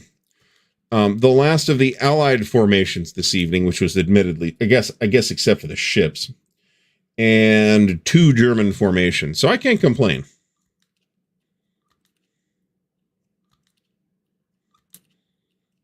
I also always choose GMT to ship me via UPS rather than the post office because on this particular thing, I'm not going to pick on GMT exclusively. I'm not a huge fan of the bulk rate boxes, okay, anymore. I used to be because they're convenient, and I get that they're convenient, but you're also not able to properly protect many games in a flat rate carton. And I'm not a fan of shipping stuff unprotected. And let's say some phone calls happened or had to happen to get that straightened out because some stuff arrived fairly badly damaged. They, of course, took care of it. They're always happy to take care of it. They do have good customer service. But I had to make a phone call. So I have been shipping through Nova Highlanders. So Those About to Die is this on, what network is this on again? I don't remember. So this is the new Ancient Rome show about gladiators with Anthony Hopkins as a very old, apparently 85 or so, Vespasian. I think he's too old for the part at this point. But I don't know. I saw the trailer and I there were things about it that I liked, and there were things about it that looked ridiculous. So Peacock, it's on Peacock. Peacock? Who the fuck has Peacock? Yeah, it does look like Circus Maximus Plus Gladiator. That's true. Who the fuck watches Peacock? Anyway, hopefully it's good. I hope it's good. I always hope these Rome shows are good. I love ancient Rome. It's a cool topic. I was super into, for a long time, Norse history and Roman history. And there was some overlap between those when I was interested in those things. Nova Highlander says Amazon Prime. So, you know what? I'm not even going to complain particularly about ahistoricity, right? I mean, I said the same thing. I don't think people are taking me seriously when I say this. I didn't have a problem with the ahistorical parts of Ridley Scott's Napoleon. I had a problem with the fact that it was a shitty movie. Peacock has a lot of classic horror. That's true. What is IMSA racing exactly? English Premier League football. Okay, I could see that. And rugby is, there's going to be a little bit of a rugby boom here, thanks to the Olympics. So,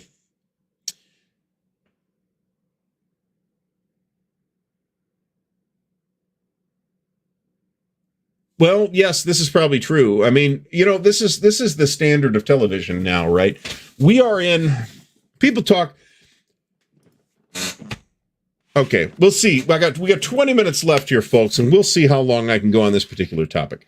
I'm always leery of the term golden age because it always implies that things were great back then and they're not great now. And I think that is seldom true to the extent that people think it is, for one thing. But certainly right now, people say the golden age of television was the 1950s when I Love Lucy was on. Fuck you. That was terrible television. That stuff was bilge. We are in the golden age of television now, in my opinion. There's so much high quality television that you can't watch it all. The fact that it's not on a broadcast TV network is kind of immaterial. And even the broadcast networks have had to step up to their game, I shouldn't say they've had to, because they haven't across the board, but they have at least in some instances, like Peacock is NBC's pay streaming network, have stepped up their game and produced stuff that is in the same ballpark, at least, as the prestige stuff that we see on an HBO or an Apple TV. Apple TV quality tends to be pretty high from what I've seen, with the exception of Foundation, which I hated. But other than that, so I don't really like this golden age talk. I think we're in a golden age of wargaming right now. Is it the same as it was in 1978? Of course it isn't. But it's really just as good and in many ways better, right? We have so many more war games coming out every year now than we did in 1978 when SPI was at the peak of, I don't know where the actual peak was, but it was certainly near the peak of SPI's productivity, where they were doing 20 games a year, and Avalon Hill was doing several games a year, and GDW would do several games a year, and a handful of other publishers would do games. So you might have seen somewhere like 40 war games a year back in 78, 79, something like that. I'm completely spitballing that number, of course. But now there are hundreds of war games released every year by dozens of different publishers. You can't tell. And a lot of folks feel like they're better games now. I'm not sure to what extent that's true. But admittedly, I might have to talk about this too. Thank you, Jeff Beeler, for clarifying what this is, because I wouldn't have known. Car racing is not something I am into at all. The French pole vaulter could have been peak. Oh my God. That's true. That's true. Thank you, Alistair, for making that exceptionally crass, yet completely above the line. So this is true.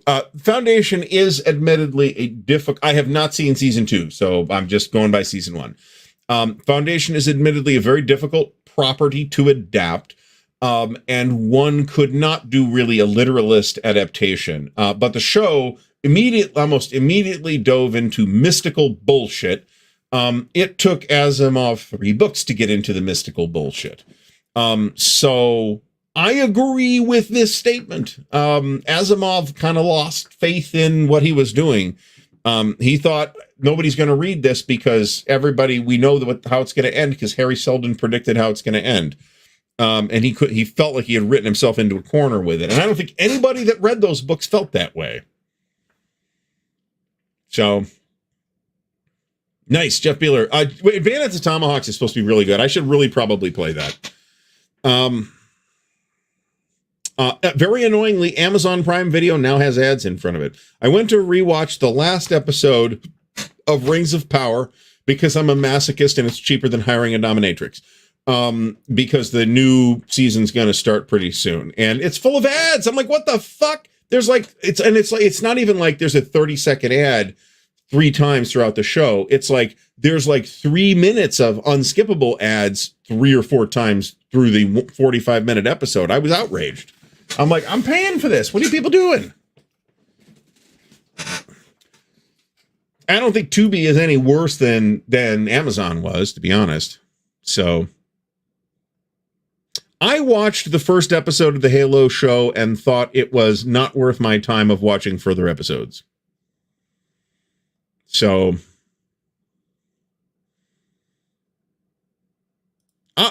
$3 a month, because we pay annual. At least we pay annually. I mean, if it's $3 a month to turn the ads off, then fine. I'll pay the extra $3. I'll watch their programming. They have had some good programming. That's not the problem at all. Tubi, and I think Pluto as well, is also free. $3 a month. That's lame, but I should probably corral the subscription channels. I think my wife subscribed to Hulu for some reason. I'm not sure that there's anything on Hulu that I wanted to watch. I think there was, and I don't remember. Shogun. I think it was Shogun. Yeah, I should watch that. That's supposed to be good. So, are we talking Star Trek Prodigy? Is that what this is?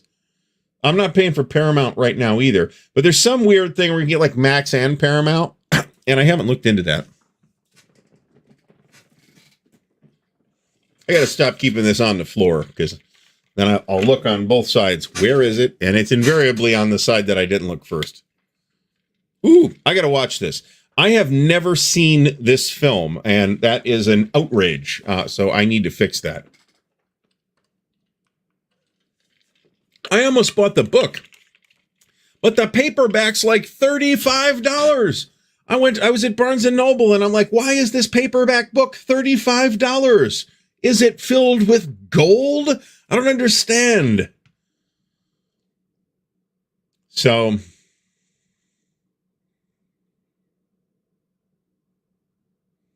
in any case, and apparently Shogun's going to get a season 2. So that's pretty cool. I mean, assuming it's as good as the first season was supposed to have been. I remember, but not clearly, the old Shogun miniseries on network TV with, as I recall, Richard Chamberlain played the lead, but the main samurai warlord dude was Toshiro Mifune, who is awesome in friggin' everything. Paths of Glory is one of the few Stanley Kubrick films that I have not seen, and I really should see it. So, well, okay, but this is an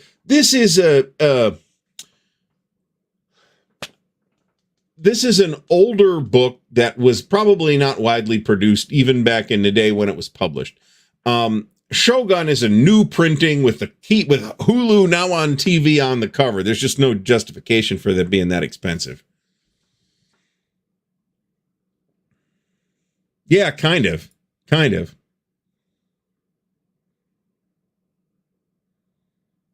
I should probably check out Orphan Black, but I haven't. And I don't understand why Snowpiercer is interesting at all. I mean, people like it. I know that. I'm unclear as to what is appealing about it. I could see this. I tend to do this this way. I actually want to watch Tulsa King too. That actually looks good. I have a tendency to like rotate between streaming services, so I'll like subscribe to Paramount for 2 months, and then having watched all the stuff I wanted to watch, I'll move on to Apple TV or whatever. It's probably time to clean that up a little bit, though, because I think we've got a couple loose, uncontrolled subscriptions at the moment. Comic Relief actually is the answer. I thought they were because there was some news about they're not going to film in Tulsa anymore because everybody that was worked on the film in Tulsa said, "Fuck this! It's too hot here. We don't want to be here anymore." So I have been reading. Speaking of books and their prices, I have been reading a lot more lately, and in fact, one of the motivations for having a little spending holiday in August was I probably bought a couple $100 worth of books over the last month and a half or so. Almost some science fiction and fantasy stuff. For a long time, I had really only been reading history and the occasional science fiction book.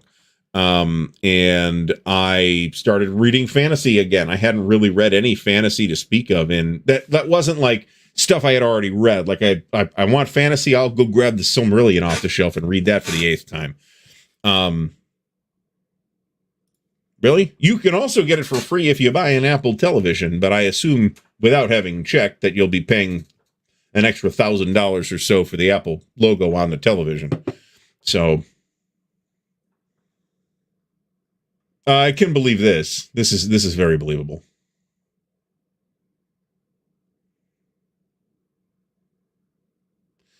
So dying. So I think Perfidious Albion is right here. I think we would, like we have in every other industry, what we will see is giant mega corporations buying their competitors. And for some reason, we don't have antitrust laws anymore. So we will have three companies, as we do in every other industry, where we have three companies that own everything. So there's that. I have one Ken MacLeod, and I have not read any Ken MacLeod yet. I think the talent that's Jack McDevitt. I forget what Ken MacLeod I have. I have one Ken MacLeod book, and I should probably read that. Nice. T-Mon has a 7,000. I have nothing like this. I've been buying a lot of ebooks because you can sometimes get them on sale for like $1.99. I've been taking advantage of this for years with the military history book thread on Board Game Geek. I've got hundreds of Napoleonic and Civil War books, more than I can read at this point. But every once in a while, you'll hit like a real banger on there too, like Chandler's Campaigns of Napoleon, or Swords Around a Throne, or Andrew Roberts' I, Napoleon. I've gotten all of those for $5 or less. And Chandler in particular is very hard to find without paying a lot of money, or buying a used copy off of eBay, which I have done. So, Galaxy's Edge series. This is not something I'm familiar with at all. But when I hear Galaxy's Edge, if you search Galaxy's Edge, you'll end up with a bunch of Star Wars references here. Huh. So this appears to be its own thing, though. I might have to investigate that. We'll see.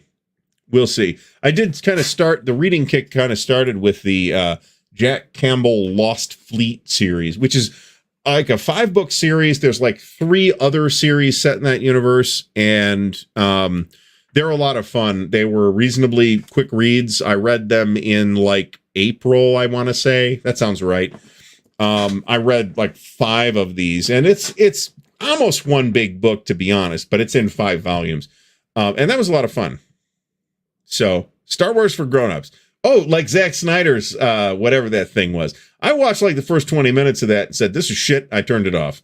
So, Lost Moon. Lost Moon, is that what it was? Lost my interest, is what it lost. So, the Lost Fleet stuff was a lot of fun. I haven't read any of the other stuff yet. There's like a prequel series, another series that's a sequel series, and then another series that is like from the Syndicate world's perspective. And that actually sounds Rebel Moon, Ass Moon. I don't care what moon. It's a lame ass moon is what it was. So that I'm being a smart guy now. So, yeah, kind of. This is actually not bad. I bought a copy on eBay 6 or 8 months ago because I need a copy. Because I have a Napoleonic thing in the cooker, and I wanted a physical copy to take notes in. So having the ebook, I'm not taking notes in an ebook. No, we won't be doing that. So, the series does continue, but if you got through Ringworld Engineers, you got as far as you need to go. So, yeah, there's a director's cut. I heard it wasn't much better. It's just more padding. So, I've read this. I read these as a kid, maybe a teenager.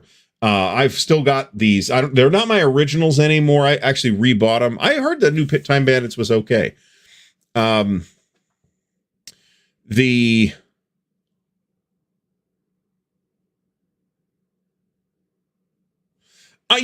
fairness, I don't think that Zack Snyder is a complete waste.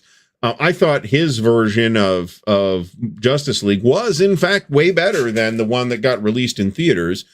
And I liked Watchmen. As, it's also a difficult property to adapt. I felt Snyder did as well as there were some creative things that I would have liked to have been different, but I thought that he did as good a job as you could have possibly done on Watchmen.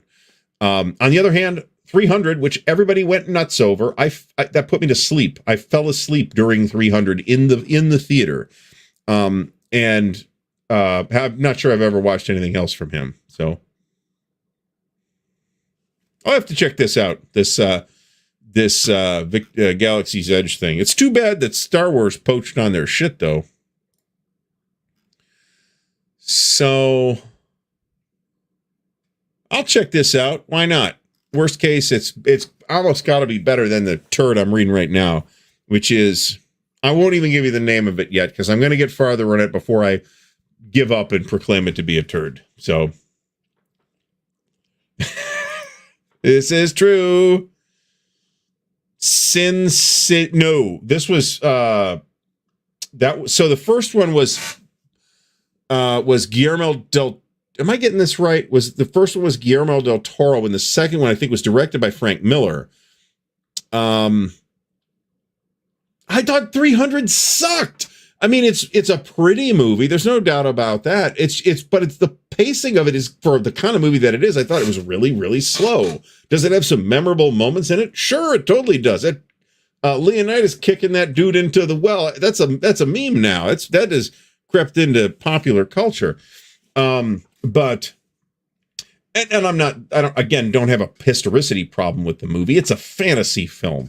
And it's actually quite clever. I don't know if this was inherited from the comic or not. I suspect that it was.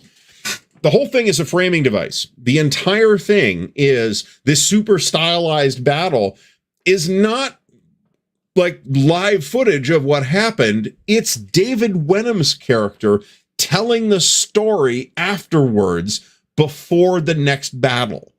And I actually thought that was a really cool and very cool way to kind of set that up. Robert Rodriguez, that's quite right. This is true. Yeah, and I read the first couple Sin City comics because I think they were out when I was still into comics. So I will agree with that. Both Sin City and 300 did a great job looking like the comics. I did not have a problem with Sin City particularly. I thought it was pretty. I didn't see the sequel. David Weber has had a substantial involvement in gaming at one point. He did a bunch of stuff for Starfire, for example, and I think he did some other stuff as well. I always thought that those campaign books for Starfire that Task Force Games did were really exceptionally well done, and that's why, because David Weber wrote them. So, anyway, we'll see what I do about this. One of the things on the special show list is a talk about books. Maybe I'll do that. So we'll see. I have yet to actually synchronize the time to do a special and the energy level to do that special and have both of those things at the same time. I've got my issues with the new Dune films too. I'm always going to have issues with an adaptation of a book I'm very close to, right? However, at the same time, I think you have to, the same thing with Lord of the Rings. I think you have to acknowledge that these are really well done movies and very good adaptations as well that got the source material, but they're not able to include everything, and you're going to have to, kind of take your hits. On the other hand, we're getting Tom Bombadil in Rings of Power Season 2. So I'll watch that. I may rant about it, but I'll watch it. I don't think this will happen. This fell on its ass. This was like a political victim. I thought this was a pretty good movie, by the way. What happened was it had been greenlit by the previous president of Disney, and Hollywood's famous for this kind of stuff. And the new person took over and immediately set about making sure that all of the projects greenlit by the previous guy failed. So they had like no marketing. It was mismarketed. What marketing it had. That's why nobody went to see John Carter. It actually didn't do that badly in the theaters, but it was really expensive. So, I mean, I would have been okay with it being one movie. I suspect there was some Hollywood shenanigans involved in that as well. Yes, just like 99% of people probably miss the correct interpretation of Fight Club too. So there's that. This is the best way to look at these things. I thought, John Carter. So remember that A Princess of Mars, the first John Carter book, was published in 1912. Okay. So it is fucking old. It needed an update. And I felt like it was updated in a pretty responsible way. I thought was good. I didn't really like Taylor Kitsch's John Carter. That didn't really work, but the rest of the cast was really good. What's his name as Cantos Can was perfect. Ciarán Hinds Kieran Hines as Tardos Moores was pretty cool. Lynn Collins as Deja Thoris, completely sold, no problem with her at all.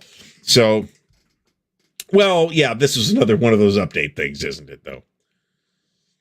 So, yeah, I was a big fan of and I guess to some extent I still am, although I would only really reread the first 3 books anymore, of the John Carter stuff. So, Taylor Kitsch, I've seen Taylor Kitsch in other stuff, and I thought he was fine, but I didn't really like him in this. And it may have been that early part of the movie, like before he goes to Mars, where I felt like it was kind of played a little too loose, a little too laughy. This was true. Well, this was his. So this is the guy that did some stuff. Shit, I forget what animated movie he did that was really successful. But this was his first live action film. And I don't know. I thought I was sold on the trailer from the framing device, right? Where it's like, oh, they got a dude to play Edgar Rice Burroughs in the movie. I thought it was awesome. So I will tell you this. Apparently we're ranting about this. We're going to close the show in a minute here. Jodorowsky's Dune, the documentary, is outstanding. Now, the movie that Jodorowsky would have made into Dune would have been something else. If you watch Jodorowsky's Dune, the documentary, you'll see what I mean. But this is an outstanding documentary and well worth your time. All right, so here's what's going on for the rest of the week. I've got some video. I've got like 8 videos in the can. It might even be 12 videos in the can that I need to edit. Hopefully we will see a couple of those this week. Tomorrow on the Chit Show with Dan, we will have our very special guest, Mr. Ted Racer. So be sure to tune in for that. Ted is always a delight to talk to. So, and then we'll see what else I have. I might also have another announcement sometime in the next few weeks. We'll see. It kind of depends when I get shit done, if I get shit done. So in the meantime, I would like to thank everybody for coming out tonight. Thank you so much. I would like to shout out to the patrons of Ardwulf's Lair. Thank you so much, patrons, because we wouldn't be able to do this if you were not patrons. So thank you so much for that. We will be back next week at the usual time, probably with a more structured show in next week's case. I will see everybody again soon.